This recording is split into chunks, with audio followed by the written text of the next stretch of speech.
one summer evening at Ruby Beach, a very iconic location in Olympic National Park. I was out taking pictures of the sun setting behind the beautiful sea stacks that we have. And a young man walked up to me and he had his camera in hand and he kind of leaned in and whispered to me and he said, "Would you mind taking pictures of me when I propose to my girlfriend?" So I said, "Sure, I can do that." And I pretended to still be just using it to take a few landscape pictures. And then when I saw that he was in position, I took photos for him. And she said yes. I got really emotional. I had some family members with me, and I walked over to them and I said, "Did you see that?"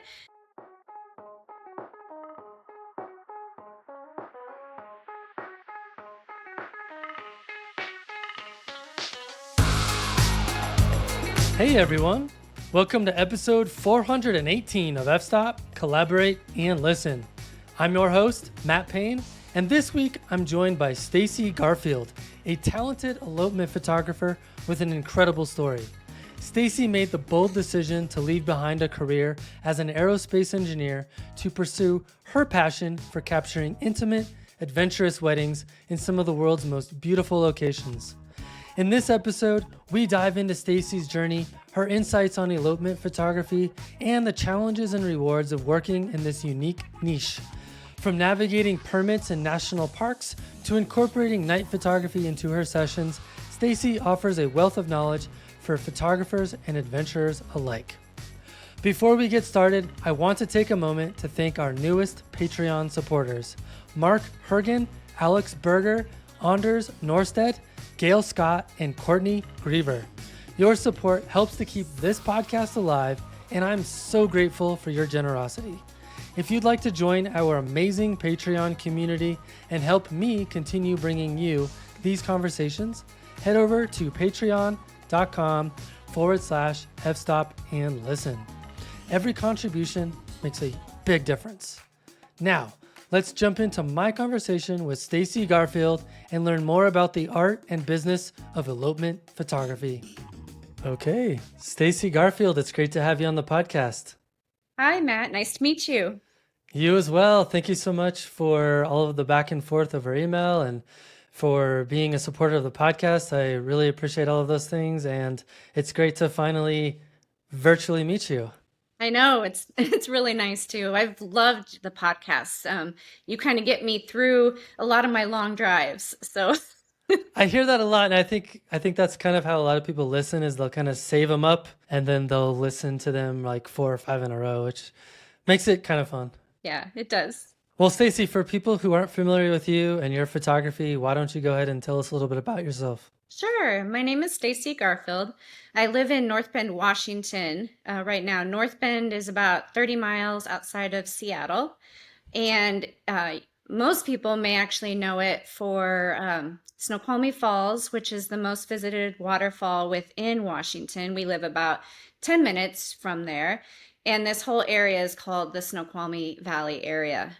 We're known for our hikes and rock climbing. It's very popular for both of those things.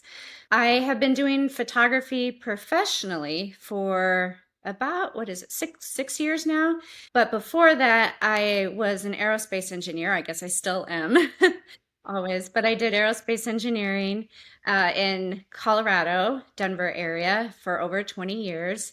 I live here in Washington with my husband. We've been married for 22 years now, and we have 2 dogs, a Labrador and a Golden, and their names are Goose and Maverick. Big Top Gun fans, we are. I will tell you more later about how I got into photography, but I was very fortunate to live in Colorado, but while I was there, I was working 9 to 5 or, 16 hours a day usually.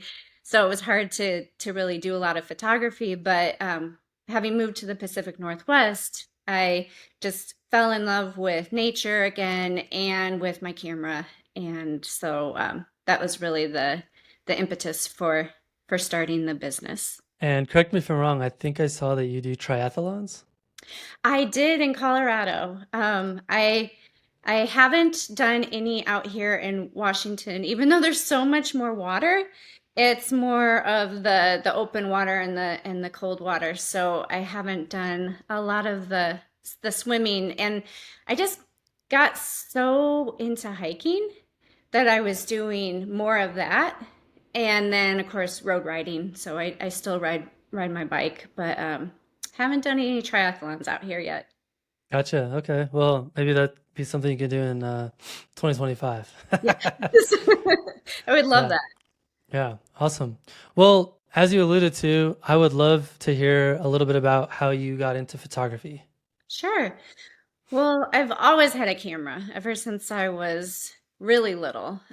Back in those days, it was film camera. And my parents were adventurous, which is kind of where I got that from. And so every summer we would drive to national parks or maybe some other national landmarks. We even did a little international travel. And so I always had a camera with me when I did that. And my parents would turn those images into slides. So they liked to make a slideshow, not the kind we're used to now on PowerPoint or what have you, but the old style with the carousel, that would Yep. rotate around and you projected it on the wall. My parents had the exact same setup, and I remember because my dad did a lot of hiking and mountain climbing, and he would take pictures like that. And same thing, like maybe 2 or 3 times a year, that him and my parents' close friends, they would come over to our house and we'd sit around and watch their little slideshows. Yeah, old school, old school. Yeah. Yeah, it was always fun. And so they've always been a big supporter of me doing that. But then I didn't get my first what I always call like a good camera or a real camera, a DSLR, until before we went on a trip to the South Island of New Zealand.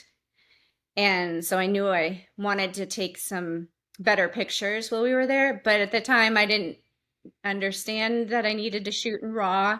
So those were, I just did them as JPEGs. There's still some of my favorite pictures that I took, but I certainly do want to go back eventually and take what I'll call better pictures. When I left Colorado, I left the job that I had for over 20 years and really needed a stress break. I had Yeah. some health issues. And so my husband was generous enough to give me some time to find myself, we'll say. And as you know, out here in the Pacific Northwest, there's so many places you can go. I'm fortunate enough I can look outside my window at a mountain that I can climb or hike, I should say, if I want to. But a lot of times I would just take long drives and then hike even more hours to beautiful vistas or other locations so that I could just enjoy that and take it all in and kind of help heal myself. And then I started bringing my camera, that DSLR, which just happened to be a Canon Rebel, with me, and started taking pictures. And I thought, well, these aren't bad. Maybe I should show them to people. I had a Facebook account, but I knew I wanted to reach more people, so I created an Instagram account, and this would have been in 2018. I started putting those pictures up, and this is a story that you've heard a few times on your podcast. It might be every time. When your friends and your family say, "Wow, those are amazing. I love your photos. How do I buy them?" Yep. That's happened to me too. Yeah, and you're like, "Oh wow, people love what I do." And so I took that to heart and I looked into what it would take to start my own business as a landscape photographer. And it's not too hard. There's a lot of that information on the internet. So I formed my LLC. And the intent at that time was to be a professional landscape photographer and travel around and take the pictures and sell them. But Man, then, doesn't that sound awesome? yeah, it does. But yeah, that doesn't really pay the bills. Not that that was important to us at the time. But then I had something serendipitous happened that got me into elopement photography. which is what we want to talk about today. So I'd love to hear that story. I'd love to hear how you go from engineer to elopement photographer. Very different professions. Yes, yeah, they are. We moved from Colorado to Washington because my husband received a job offer that was very exciting for him. And we also decided that since I was having some health issues, that I would quit the job that I had in Colorado and take some time to find myself. And so when I moved to Washington, pretty much the first thing I started doing was just taking walks in nature. And that helped a lot. Just spending the time forest bathing. I mean, we've heard that term before. Just spending time walking slowly, looking at the trees and everything. And as I was doing that, I was noticing things I hadn't noticed before.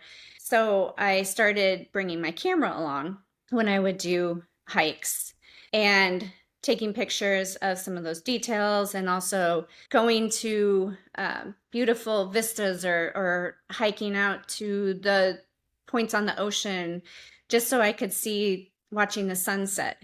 Just actually sitting there, things that you can't normally do. So that was really how the transition happened. And honestly, if I had not left Colorado, I would most likely still be doing aerospace engineering, and the camera would just be something that I took out on vacations. Hmm. So then, how did you come to discover a love for elopement photography, and maybe talk a little bit about what the heck that even is? I'll start by talking about what it is. Yeah, sure. And to talk about elopement photography, you do need to talk about traditional wedding photography as well. Yeah. And so when you think about that, you think about a photographer who will show up, or a team of photographers a lot of times, who show up at the venue on the day of the wedding. They take photographs of the couple and all of their guests for however long you negotiated in your contract, and then you leave. They take all those pictures with them, they process them, they deliver them to you at some point, and that's pretty much it. An elopement photographer is something completely different. So when people choose to elope, a lot of times it's just the two of them or a really small group. So when we talk today, I'll define elopement photography as a wedding where there's 10 or less people. Okay. We'll Okay. just kind of keep it simple like that. In the elopement photography industry, you'll hear some people say it's 20 or less, but I've decided to define that to 10 or less, and I'll talk about that when I get to some of the impacts that it has on nature. Right, right. Okay. The couple hires a photographer. That's usually one of the first things they do. They say, "Oh, I want to elope somewhere." And they start by hiring this elopement photographer. And really, it should just say elopement planner, photographer, cheerleader, best friend, all of those things. Because when they're reaching out to you, to the elopement photographer, they may not even know where they want to elope. They just say, Hmm. we want to keep things simple. A lot of people who choose to elope are either pretty introverted or non-traditional, or they just really love nature and they want to get married in nature. And so they don't really know how to proceed with much. And so that's why I say planner is a really big aspect of it. And you typically start by helping them find the location where they want to elope. Some people do know where they want to go, others don't. They say, "Oh, I just love mountains." Huh. Well, there's a lot of mountains. Do you want to stay in the United States, or do you want to go somewhere else? And you just kind of whittle it down from there. And then after you pick the locations, then you help them with a timeline. So you'll put together a very detailed timeline. This is where my engineering background kicks in. I can't help myself. But I plan down to like the 10 or 15-minute increments. And that becomes really important, especially when you're trying to make sure that you've mitigated a lot of risks out there. And so after doing that timeline, when the couple that creates the vision for them, so now they can see it in their mind because they have all that timeline laid out for them. Then tweak that. Sometimes they'll say, "Oh, that's too much time or not enough time," and then from there, uh, you'll be helping them with things such as what kinds of clothes should they wear. That's always my first thing. Even when I talk to a couple on the get to know each other call, I just joke with them, but I'm quite serious. Like, I hope you have some nice boots. We're not wearing any dress shoes. So, I mean, clothes and giving them detailed instructions on how to get where they need to go on their elopement day. Uh, a lot of times I help couples find where they want to stay or even where they want to stay before or stay after, which could be different. And something that's really important for elopement photography or elopements in general that is not part of traditional weddings is the permit process. Right, right. Yeah, so we can talk about that more later, but if you want to elope in national parks or forests or state parks or BLM land, you do need to apply for a permit, letting the Park Service know that you want to elope. It's not a hard process and it's not expensive, but it is very important for protecting the land.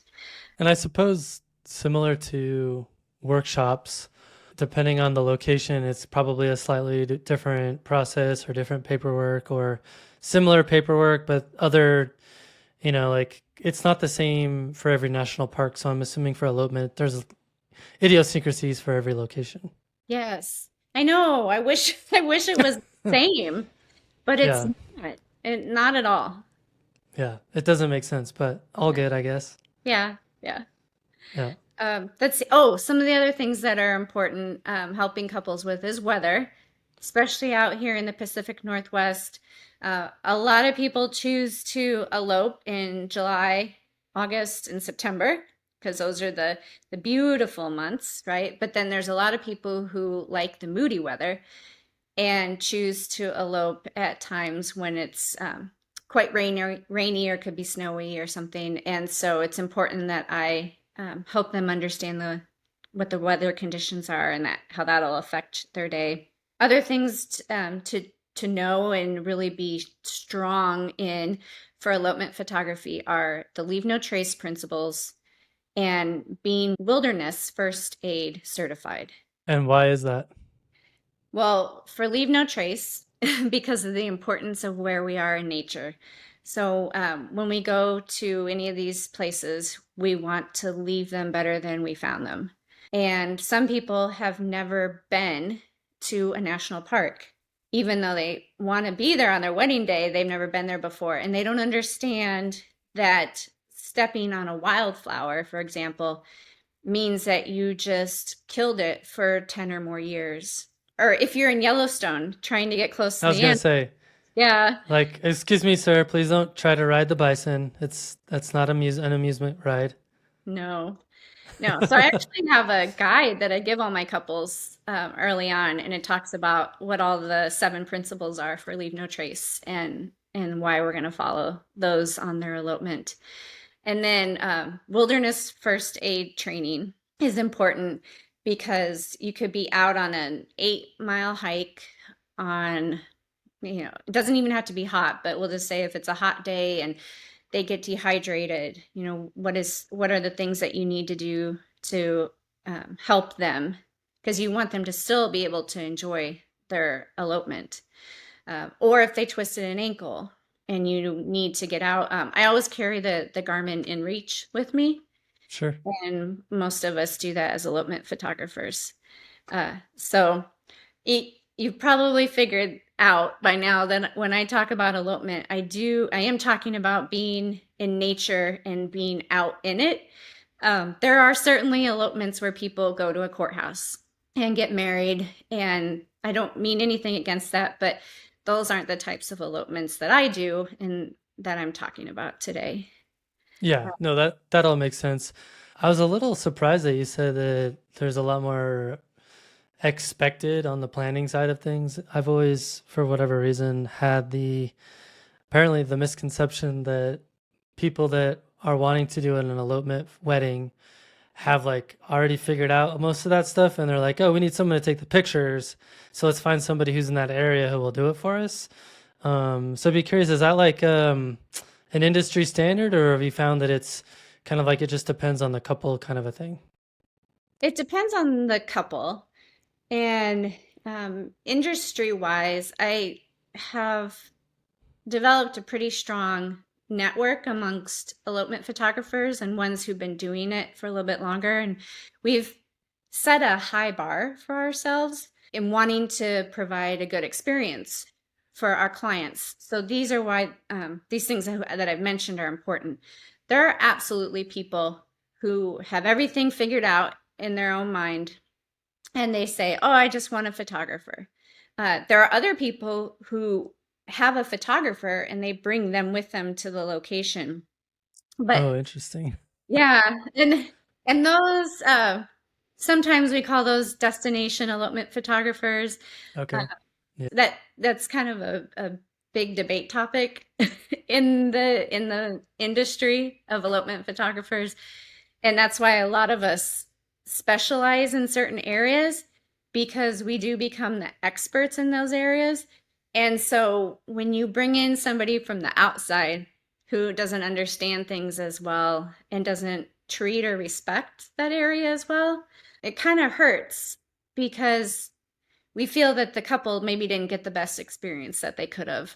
I mean, let's face it, right? I'm guessing it's a pretty niche product, right? Like there's not millions of people out there that are like, I'm gonna do an elopement wedding and all that kind of fun stuff. So my guess is like the number of you people who are doing them, you're wanting to make sure that the reputation of the concept stays high. And so I'm guessing there's a little bit of, I don't know, I'm just imagining like there's some policing that happens, or like just like how do you guys manage that in terms of trying to get other people to try to meet the standards that you think should be met in terms of what elopements are supposed to look like?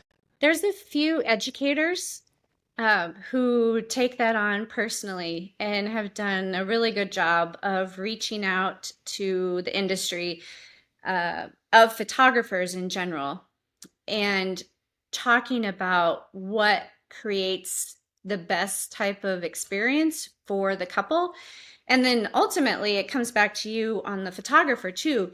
You will, and I haven't even touched on this part, you'll take better pictures if you're knowledgeable about an area and comfortable and confident about capturing images in that location.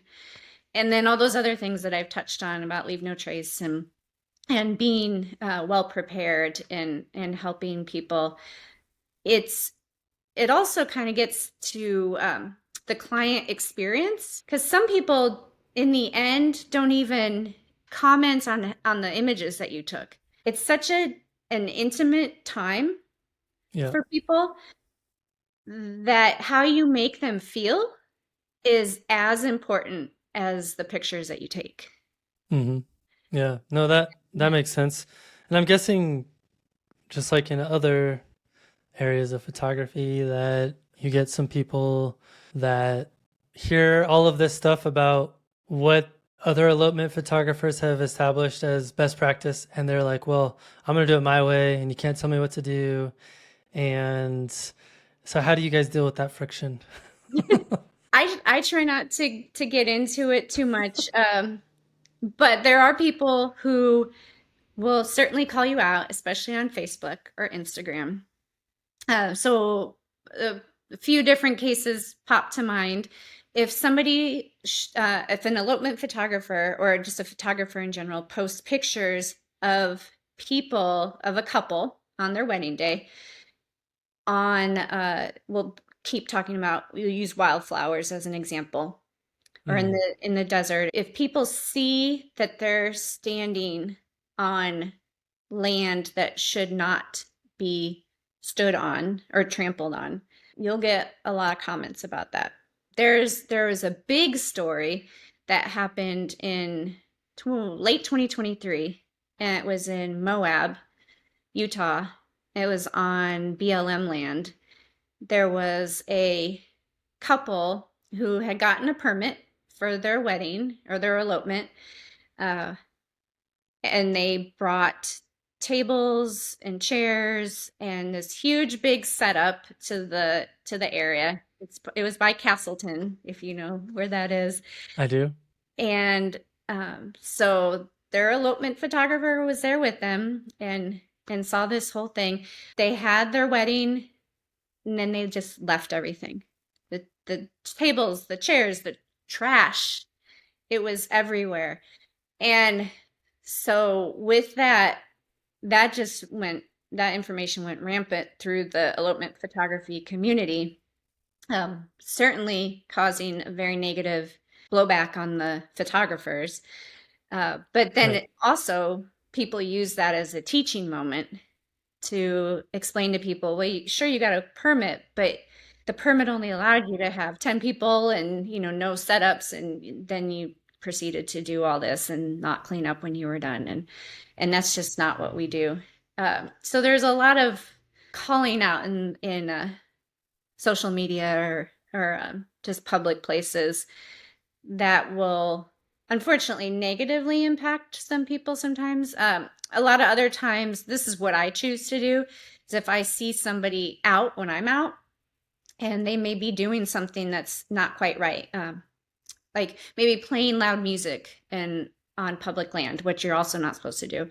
I'll walk over there, pull them aside and say, did you know that you can't be doing this when you're in a national park? Maybe you can either just tell the couple that and put it away, but don't ever do that again. And so just continuing to educate people on the rules and what's right and what's not right. Yeah, it's hard. We deal with that kind of stuff in landscape nature all the time. Every time I'm out, see something that's like, you guys serious? Come on. Yeah. But you didn't touch on, so like, why elopements? Like how did you get from doing aerospace engineering to being basically a wedding planner and photographer for people who are wanting to travel to a different place? Yeah. So that's that serendipitous moment. I hadn't heard of elopement photography, didn't know anything about it. So I was out doing my landscape photography thing one summer evening at Ruby Beach, a very iconic location in Olympic National Park. I was out taking pictures of the sun setting behind the beautiful sea stacks that we have, and a young man walked up to me and he had his camera in hand and he kind of leaned in and whispered to me and he said, would you mind taking pictures of me when I propose to my girlfriend? So I said, sure, I can do that. And I pretended to still be just using it to take a few landscape pictures. And then when I saw that he was in position, I took photos for him. And she said yes. I got really emotional. I had some family members with me, and I walked over to them and I said, did you see that? And they saw it, and I was so excited. And then I just proceeded to tell everybody about it. I was telling friends, and then I learned, somebody told me, oh, yeah, that happens.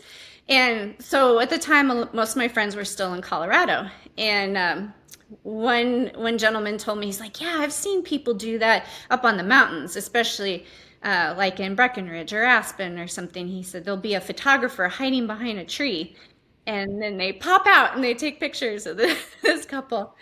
Uh, but then one of the people said, well, I think that's also part of something called elopement photography. So I Googled it and I found a workshop that was in early 2019 put on by a couple of female elopement photographers who are pretty well known, still quite well known. Some of those educators I mentioned to you earlier who were doing a big workshop in Page, Arizona. And I thought, well, I love Page, as you can tell, the picture Sure. behind me, the slot canyons. And so I went to this workshop and as we started in class at first, and they were teaching us a lot of those things that I've mentioned already, how to create the best client experience, that you're going to be a planner. And I thought, I'm an engineer. I used to be a program manager. I love planning. I can do that. That'd be pretty cool. And then we went out and did what we call styled shoots. So they had gotten permits for a couple of different locations, some being slot canyons. And we went out and photographed couples who weren't actually getting married. They were all actually, they happened to already be married, but so they put on wedding attire. And so they were styling for us like we were taking them out on their wedding day or elopement day. And we got to go with these mentors, and they would walk us through what it would look like. And then we got to take pictures. And when I was done with that whole experience, I was hooked. I'm like, this is it. This is what I want to do. I knew that being outside was already making me feel a lot better. Mm-hmm. Mm-hmm. And so for my health, that's part of why my husband and I decided that I would give it a try for a couple of years, see if I liked it. And if not, I can always go back to aerospace engineering. I have that knowledge, and I still consult sometimes. But I wanted to give it a try. And my husband and I also, in a way, had a small wedding in Colorado. So we got married in the foothills in a little venue that was outside of a cabin, and had a very small group of guests, and had all of our pictures were taken with the mountains in the background. So it's something that I felt very passionately about anyway. And then as I've gotten into it even more, I've grown to really love taking people to places, especially if they've never been there before, Mm-hmm. and giving them experiences that they might not have had normally.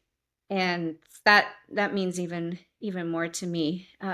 So, I mean, just helping couples who want to do things a little differently on their wedding day, having less stress, being really connected with each other, just doing what they want on their wedding day. And a lot of times, I personally take just the couple. So I'm also a certified officiant, so I can also do their ceremonies. So for a lot of couples, there could be other stories. There could be family issues. There could be previous marriages, even maybe, and they want to do something a little different this time around. So it's become a real passion for me now, Yeah.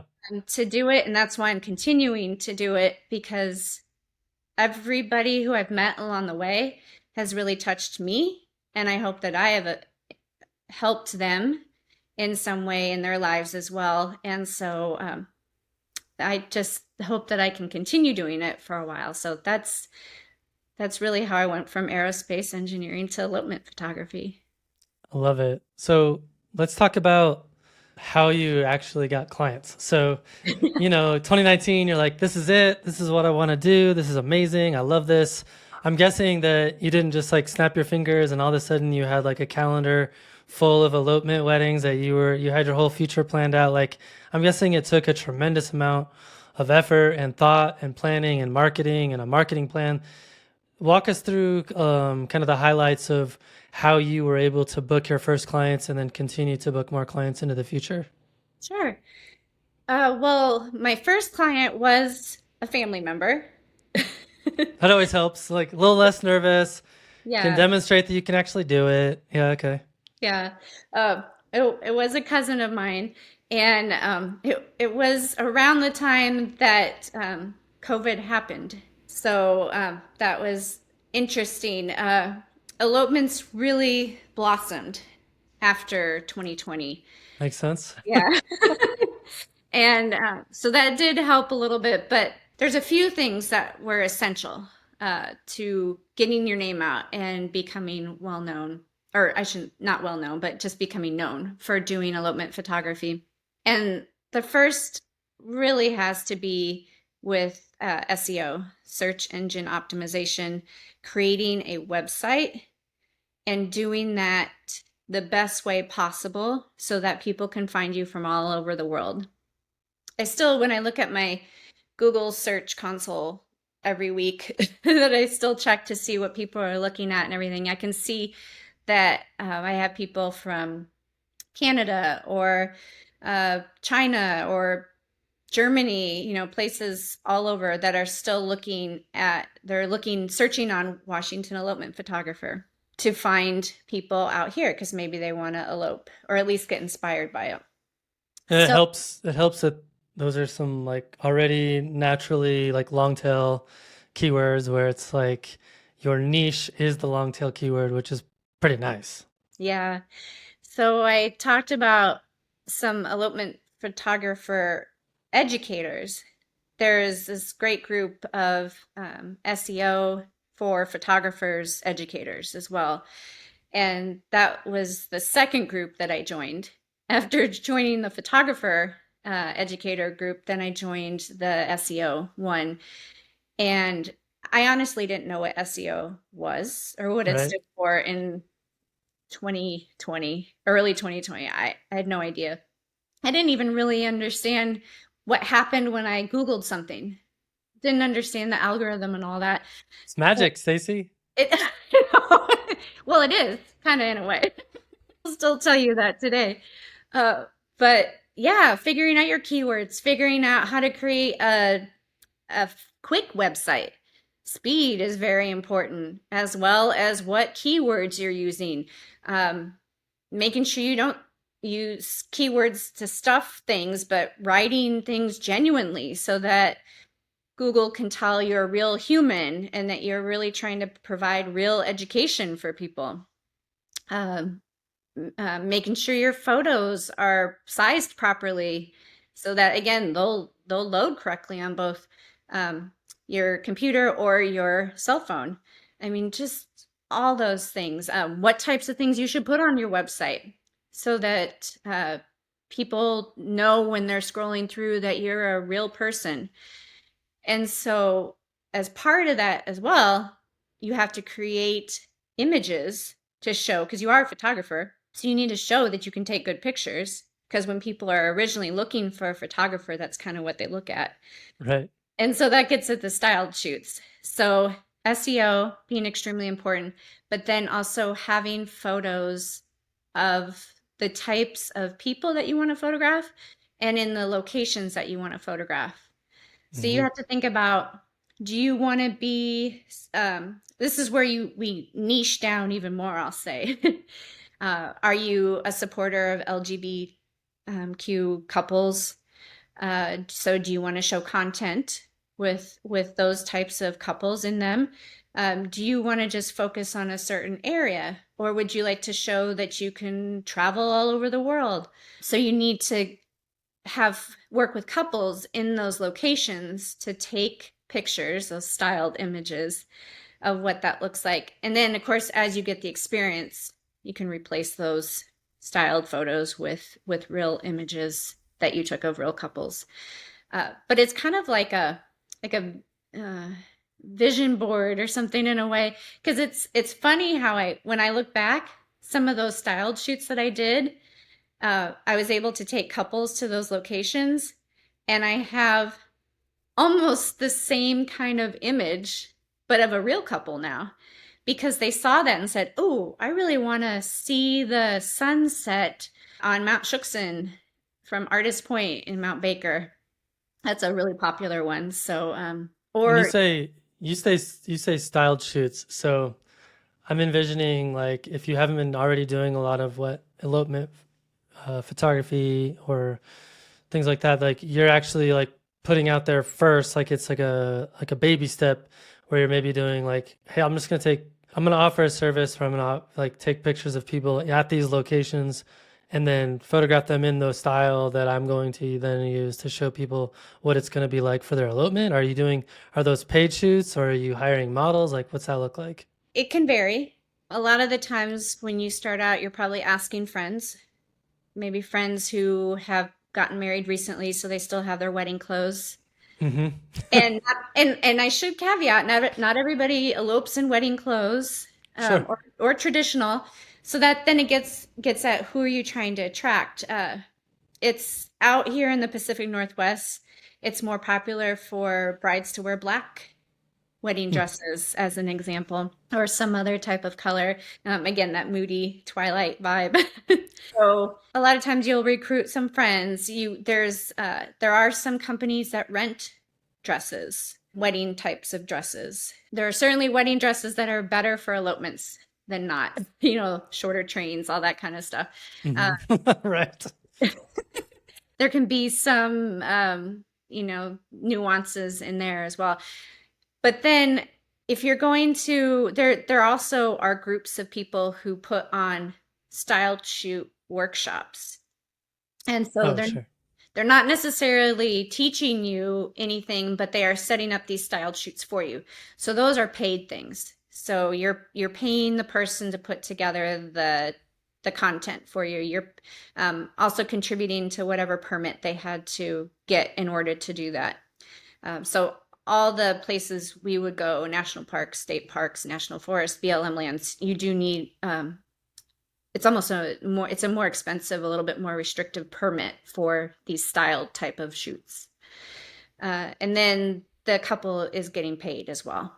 Gotcha. Okay, well that makes sense. What else other than SEO and stylized shoots?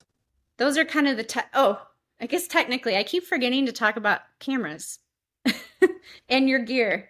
And I shouldn't. That's actually quite important. I spent a lot of time learning my gear when I was doing my landscape photography plan, when I was going to do that. But not everybody goes into elopement photography having knowledge of how to use their camera. So that's, I would say, another essential thing that you want to do before becoming a professional elopement photographer is finding cameras that you know are highly reliable in all types of weather. And those of us who, again, are wanting to create the best experience for people are very concerned about redundancy. So we always carry two cameras. Our cameras have dual cameras or card slots in them. And then you probably have another body in your car just in case something happens. Lots of batteries, lots of extra cards, multiple lenses, and then having the ability to operate those cameras as if you were blind. Yeah, for sure. Are you using off-camera flash at all? No, Okay. no. I have a thing about flash. I probably again why I only shoot outside. I don't like using it because I don't think it looks natural. Totally get it. Was just curious. I That's like one of the only paid workshops I did back in 2011 as I paid for a studio lighting course and learned how to do it and got all my own like softbox and light stand and wireless remotes and all that kind of stuff. And I used it a lot for like senior portrait shoots and family portraits and things like that. And I found like for me like it was pretty invaluable in terms of having it as a tool available to me. But for a wedding, I could see it being fairly difficult to haul around all that stuff and set it up, especially in an elopement type situation. Yeah. Yeah, I mean, we're typically moving around quite a bit. Yeah. And so what you're talking about, the lighting conditions, and when I said you have to be able to use your camera and without looking at your camera and changing all the functions is constantly seeing where this light source is coming from. Hmm. So we use that a lot. So, we're holding up our hand or trying to see where things are and repositioning people so that the shadows aren't creating, a weird effect on their faces or putting people in complete shadows, as an example. So you have to, and then just being able to change in those lighting conditions if you're going from sunset to blue hour to nighttime kind of things. Uh, Having all that knowledge so that you can react quickly and not miss an important moment. Yeah.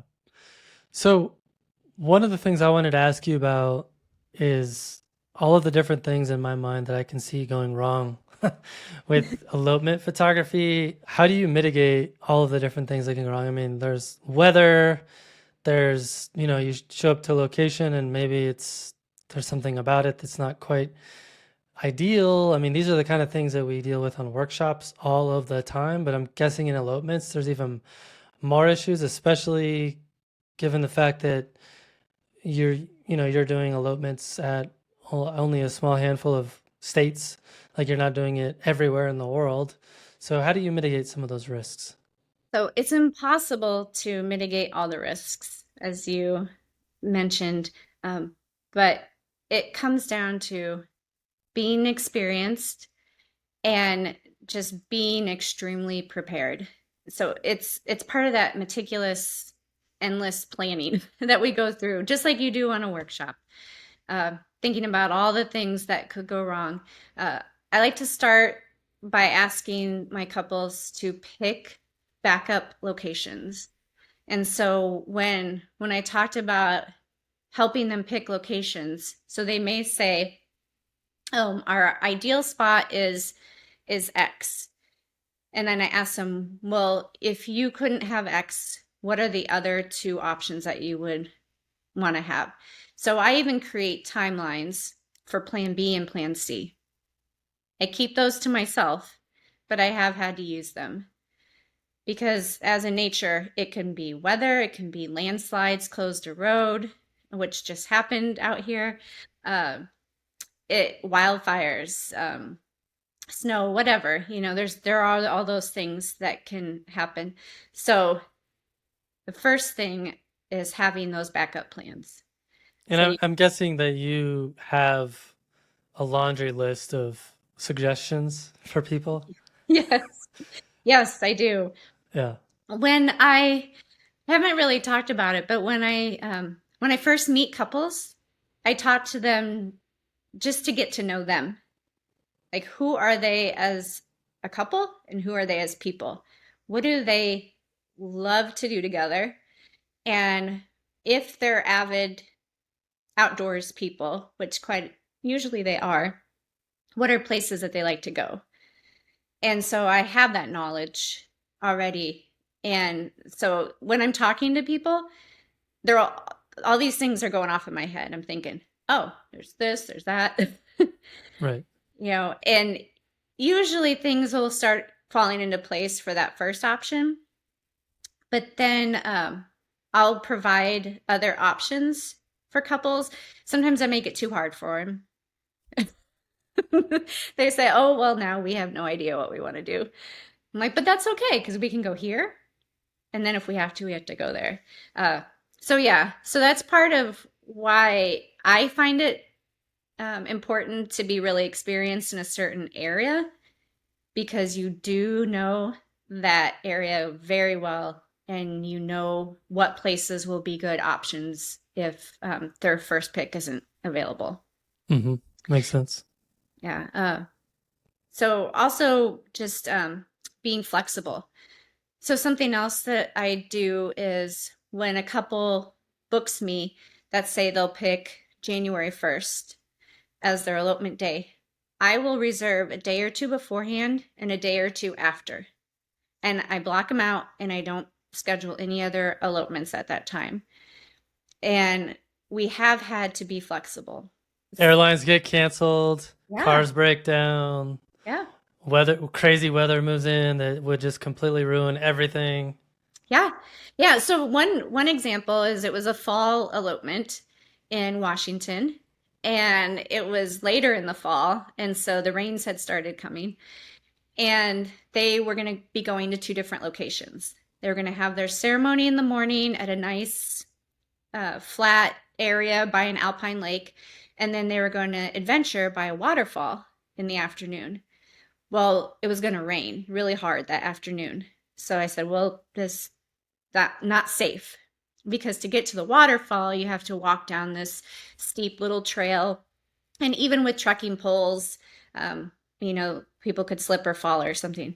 The day before was going to be dry, so we took that second half of their day, moved it to the day before, had that fun adventure, And then the next morning had their ceremony at the Alpine Lake with the family members who were going to be there anyway, and took some lovely pictures and all that, and got everybody back to their cars before that big rainstorm happened. Uh, Perfect. yeah, but it's not always perfect either. So I have another story. Rain again. This was a couple who was eloping on Olympic National Park at Lake Crescent, and their date was solid. They couldn't move that date for a few different reasons. So as we got closer and I was obsessively checking the weather like I do, I saw we were going to have an atmospheric river storm. What they've started calling it that. Just a really, really, really nasty rainstorm Oh with yeah. wind. And so I told them about it and that we were going to need to be prepared. And I started going through in my head, where are all the places that we can hide if we need to? Um, where can we be close to the car if we need to get into the car? So the timeline that they had, I think it was about 6 hours. When we started out, it wasn't too bad.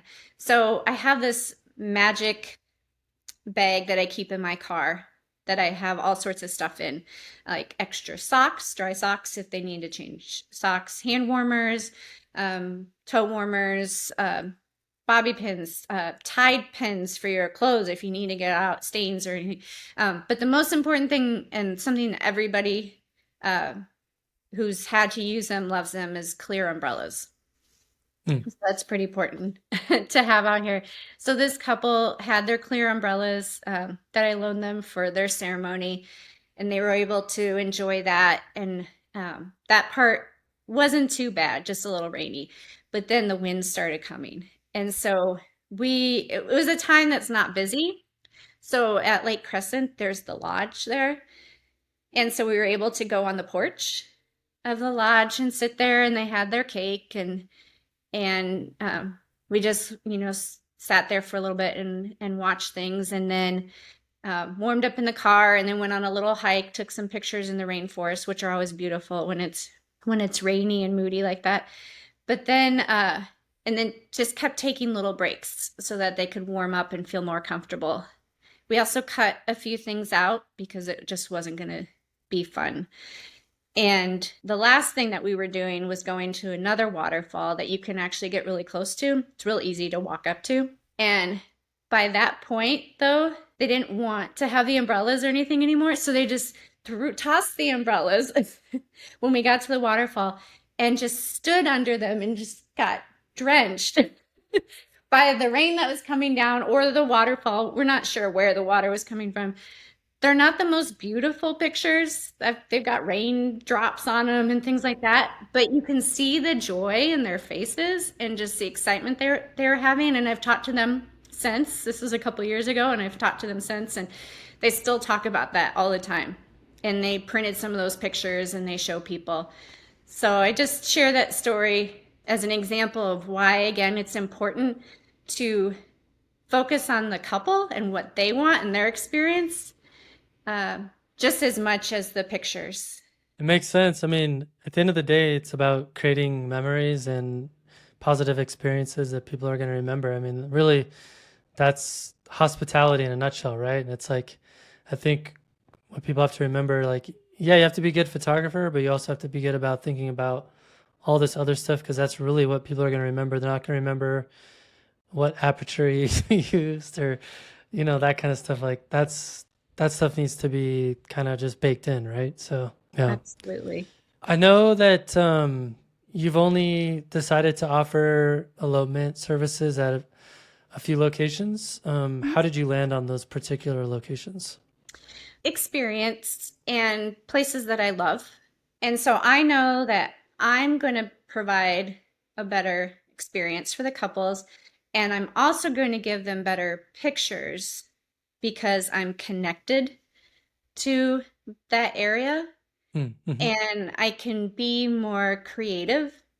I've had a lot of experience photographing in those places and also just understanding what it's like. There's a lot of places where you can't even get to them in certain parts of the year. It's a constant question that we get out here in the Pacific Northwest. People wanting to come out in April or May and go to Mount Rainier. And and then you have to explain to them, well, Might not sorry. be the best time. Yeah, it's still snow covered until after the 4th of July. You can't get to most of the trails until the middle or end of July. And they're just shocked. And even I still have a hard time because in Colorado, we could access a lot of our mountain areas earlier than you can out here. So, I mean, living in Washington, having spent so much time in Washington and Oregon in the northern part of the California coast, it was just really easy for me to want to focus in that area. And then I also have a personal connection in Utah. I have family that lives in southern Utah, close to Zion. But I've been going to Moab. Used to mountain bike in Moab all the time. When I lived in Colorado, we would drive out there for weekends. And I spend a couple of weeks every spring and fall in Utah. So I have a really strong connection there and understanding of the area. And then living here as well, I've been able to go up to Alaska many times and different parks and areas up there and learn about Alaska. So I decided that those were the areas I wanted to focus on. And then it also gets back to your SEO question, discussion that we were having. If you put your keyword as elopement photographer, Good luck. yeah. Even though it may seem like a small industry, it's not. You're still going to have, I don't know, probably 50, 100 pages show up on Google with thousands of people's names. But if you do Washington elopement photographer, it is still one of the most popular. Washington, Colorado, Utah are the most popular areas. But it really helps to be able to niche down to certain places with your keywords as well as your social media outreach. I didn't touch too much on that, but those keywords that you use in your Instagram and Facebook posts bring in a lot of clients as well. That makes sense. So as you were talking, one of the things that I was curious about is the fact that if someone Googles Washington elopement photography or whatever, and they land on your website, for a lot of those people, they might already know, like, I'm going to do it at this location. These are my dates. I don't need anyone's help. I just want someone to show up and take the pictures of us getting married. Have you structured out different packages depending on like what your involvement is in the process, or how does that work for your particular, the way you've set it up? That's a great question. I just created last year a package specific to where I live, so the Snoqualmie Valley area. And that package is more affordable because I don't need to travel very far. And it's usually also fewer hours, and I don't need to do a lot of preparation. Mm-hmm. But in general, when people look at my packages, they do include everything. But if somebody comes to me and they already have everything already figured out, I will give them a discount from what they see on my website because I don't feel that that's right if I'm not doing services up front. But most of the people who come to me don't have it figured out. And That's so, so fascinating to me because I guess this was in, gosh, I want to say 2021 maybe.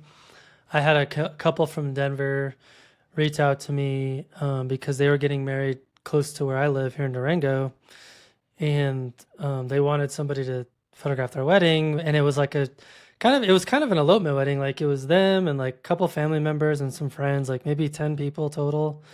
And they were hiking up the Colorado Trail up to above tree line, doing the ceremony up there, and then hiking back down to the lake. I mean, it was a pretty simple deal. It was maybe, gosh, I want to say like maybe 4 hours of my time, something like that. And they had everything figured out. They knew the date, they knew where they wanted to go, they knew what pictures they wanted. They just needed someone to do it. And I was like, okay, well it's easy for me. Like I'll just, actually it was actually not not that easy because what I found the pictures they wanted is they wanted like pictures of everyone hiking up there, which meant that literally I would take people's pictures as they're hiking up, and then I would literally have to run up the trail to get ahead of everyone again in a different composition, photograph that, and then run back up the trail again. So like, fortunately, I was in really, really good shape. But yeah, it was a lot of fun. But you know, I don't advertise it. It was just like they found me because I'm here, and I just assumed that most people that did this kind of thing kind of already had a good plan in place. So I'm really surprised to hear that that's not the case. Well, and sometimes, even if they do have a good plan in place, what Maybe it's they not a good one. right. Well, I was trying to be polite, but maybe what they brought to you is not realistic, Right, sure. and you could look at that pretty quickly and say, "Oh, well, that hike takes." Without all the camera gear and without needing to run to these spots to get this and that, and without thinking about the sun, where the sun is located, right? Because they might just pick, oh, 2 to 6 because it's easy. Well, no, the sun is really harsh at that time. What about early morning instead? So you're still using your expertise to help guide them in what they want. But I'm glad you brought up that other piece. I hadn't touched on that yet either. The physical toll that it takes on your body is a lot. When we're doing these longer hikes, the backpack that I have is it's the Atlas pack. It's a lot of landscape photographers use it too, but I'll have the 2 cameras, probably 4 lenses, possibly my tripod if we're going to do any night photography when I have that available. Some extra snacks for me and the couple, water, extra water in case they run out of water. Rain gear. Yeah, jackets, Yeah. um, all those kinds of things. So my pack can easily be 40 pounds. Oh yeah, And for sure. and then we're usually taking the trail shots as well. We know that's part of it. So then you've got another camera that's hanging around your neck or, Right. attached to you somehow. And so, yeah, you got to do that running. And so I've become really good at, boy, why don't we just take in the scenery? And I'll Yeah, yeah, totally. puffing and puffing, but that's what we do in our off season, which is the early winter months, January, February, March. We do a lot of extra conditioning on these hikes that I'll do locally. I carry my gear. I've started using trekking poles all the time. It's just a lot easier for me to have. I use one, but to have that one extra pole helps keep me stable or helps pull me up to what I need to get if I need to climb over some logs or what Sure. have you. It helps out a lot. But yeah, it's physically taxing, which is, yeah, I think why a lot of people, when they're asked to do it once or twice, they may not do it all the time. I mean, don't get me wrong. Like, I thought it was awesome, but like as you were talking earlier about how you do it and all of the planning piece and like all of the setup, like I was so happy that they had everything figured out. I'm like, so just make killer. Like, you just want me to show up and take pictures because I can do that all day long. But if you want me to like help you plan everything, like I'm good. Count me out. A lot of people don't like that. Yeah, Some, no, that would be me. yeah, some photographers will hire that part out. It's just kind of like it's the other end. I don't like as much the editing. So Oh, okay. if you're out with somebody for 8 hours, I mean, you've taken thousands of pictures. Oh yeah, it's hard. And I like to deliver sneak peeks within 48 hours. So, Hmm. and that I'm always still excited about. So I'm really jazzed and I get those put into Lightroom and culled down to the ones that I like. But then when I have to go through, I don't know, 500 to 1,000 pictures and edit all those and stuff, that's not as fun for me. But it's just, you get a good picture for all the things that you do, which I think is also why it's still a struggle to this day when people are looking for elopement photographers and they see the price that's associated with a lot of them. And in most cases, elopement photography is more than traditional wedding photography. Hmm. And that's, as we've talked about, there's just so much more that you put in. And so what people are paying for is more, and so it's going to cost more. Um, but there's still so many people when they hear elopement, they think, oh, two people going down the courthouse, take 10 pictures, sign some paperwork, and you're done. And And that's, I'm guessing just like in every other field of photography, there's mom with a camera who's doing it for like $200 and like and you're like and they're like, "Well, I found this lady on Craigslist who can do exactly what you're saying you're doing, but it's $200 and you're charging me 5 grand or whatever it is." And it's like, "Yeah, we need to have a conversation about the value that I'm offering that that person might not be offering." And that's a difficult conversation to have as a photographer. And I find that people would rather just go on social media and complain about the fact that there's lady with a camera charging $200 instead of like actually focusing on how can you demonstrate to your potential client that the value proposition is there. And you know what I'm saying? So I think I'm guessing you guys have that problem too.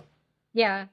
Yeah, that's also part of the initial, if you can get them on the call. There are Right. there are those people who I've learned I just stop. I don't even reach out because there's a lot of Facebook groups that are out there for people looking for photographers. Yes, sure. And we're on those. And it's like it's a trigger almost. It's like you get a twitch. You see the post, it says looking for or on a budget or looking for cheap photographer or whatever. I just scroll past it. I had to learn that it wasn't worth it to me. And also, a lot of times those people end up being harder to work with than the people who will value you, right? Sure, sure. And pay for what they know that you're worth. Uh, so it's there are some people who do that to start out and sure, but they'll quickly learn that they just got paid $500 to do all this tons of work and it wasn't even worth their time to drive to the location, as an example. So Yeah, it I mean, it's amazing to me how not business minded a lot of people that are entering the photography space are. And I get it.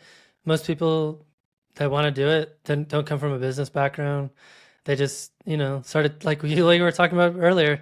You started taking pictures, your family and friends love them, and you're like, oh, maybe I could do this for a living. But they don't think about the business side of things, which actually is probably a lot more important if you're wanting to turn it into a career, you know? Yeah. yeah, absolutely. Yeah, yeah.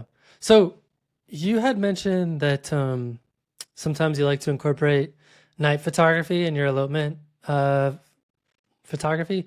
What does that look like, and why do you see it as being important? Yeah. Well, ever since I was little. So I've loved space, aerospace, aviation, all that since I was like 5 or 6 years old.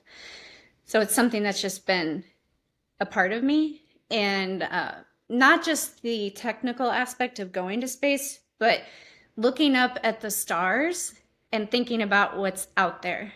And to me, doing that is one of the most peaceful times that I have. So sitting, you've had that experience where you're Lots. sitting on the top of a mountain and you're looking at the stars and you're trying to see how many constellations you can see, or maybe you see a meteor, and then the Milky Way comes up and you're just like, wow. Usually I get choked up about it too. I didn't think about incorporating that into elopements until I had a couple during our initial conversation tell me that they loved looking at the stars. Ah, And so I put it into their timeline. I said, that's take some time to do that. And their elopement was also out on the Olympic National Park. I spent a lot of time out there. And so I made sure that we ended our evening for that one, we were at Rialto Beach. Found this nice spot with a log. I had some lanterns that I brought so that we ah. had You answered some my question. ambiance, some light. Yes, how do we get that lighting on the couple? Lanterns are another very, very, very important part of an elopement photographer's toolbox. So, I mean, lots of end of the day kinds of stuff. As the as the sun went down and the stars were coming up, they had their first dance, and then they happened to have brought the blanket, but sometimes I'll bring a blanket and let the couple wrap themselves around in that so that they can stay warm. And then I'll talk to them a little bit about the stars in the sky because there are some people who've never seen it before.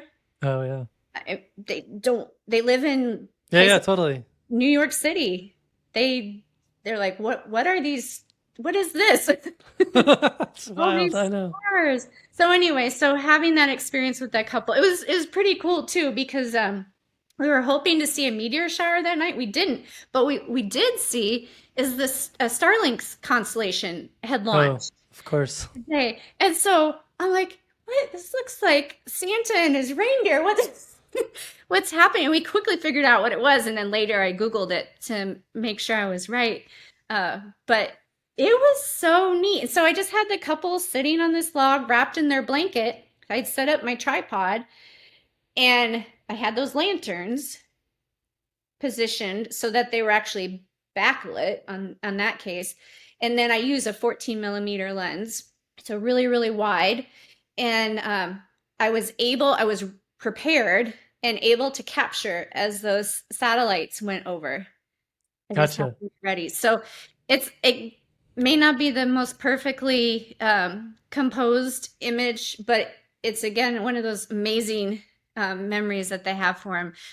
And so since then, how much fun we had. So now I'll bring it up to other couples, and I've done many times where we'll stay out and stay for the stars and for the Milky Way. There are people who've never seen the Milky Way either. When I pointed out to them what it looks like, they're shocked. Like, that's what that is. And it it's also the best way, I think, to just kind of end the day. It Yeah. really centers everybody. I mean, they are tired by that point. I've also learned I can't keep people out all night like I would do, or like I do in workshops. That's why I do astrophotography workshops, because I can stay out all night looking at the stars. But it just really kind of brings it all to a nice conclusion and memories for people. And so then I can capture a couple of photos of them with those stars or the Milky Way or what have you, so that they have that as well, just to for their memories. I love it. All right, got a couple more questions for you. Tell us about the mentorships that you offer. What are those about? Sure. In the last 2 years, I've started offering one-on-one mentorships. And people were asking me for years if I would do workshops or for mentor bigger groups, but I always found that it was the most value added for me and the person if I did one-on-one mentorships. So I'll do that for either landscape photography or astrophotography, or if somebody wants to get into elopement photography. We'll start by doing basics. What do they know about their camera? Sometimes it's people who don't even understand all the functions in their camera. What does an f-stop mean? All that, the jargon. And then I ask them what types of pictures they want to take. And based on that, then I'll pick a location that's in the area where we are. I've had one person who I've been mentoring for a while. She and I are going to go do an astro photography workshop together now in the desert in the spring. And so it's really fun to see people's growth Yeah. over time. And I guess ultimately I like to do it because I know how much photography gave to me, and I want to be able to help other people use photography to help them as well through whatever it is that they may need it for. So these are, like I said, these are one-on-ones. So I'll tailor it to whatever that looks like.